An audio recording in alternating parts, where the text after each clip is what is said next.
เดี๋ยวมื้อนี้สร้างประจำบ้านจะมาซ่อมแปลงระบบไฟของโรงงานน้ำก่อนเจ้าของเพิ่นว่าคอมแบบว่าทำงาน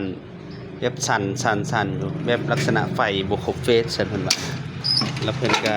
ว่าคอนแทคตัวนี้มันดูดติด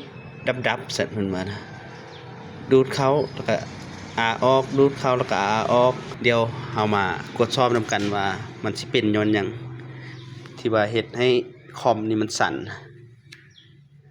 ตัวนี้ระบบไฟมันเดินเนาะนี่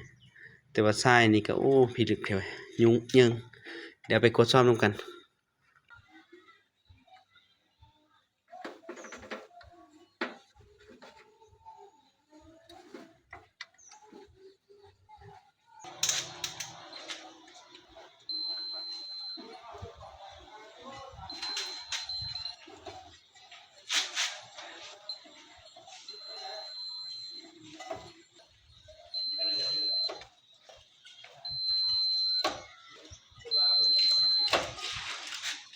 หลังกดสอบแล้วเจอปัญหาแล้วเด้อพี่น้องเฮาเจอปัญหาก็คือเฟส A ไฟบ่ออกแสดงว่าไฟที่ว่าออกไปอัน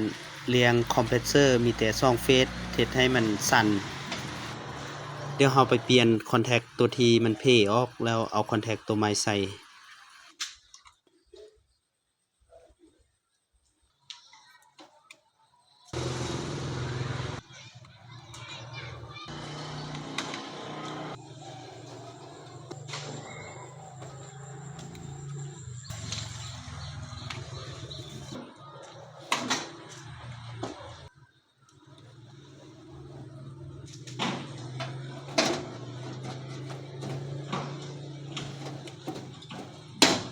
เปลี่ยนแล้วเด้อพี่น้องอันนี้ตัวเก่านะ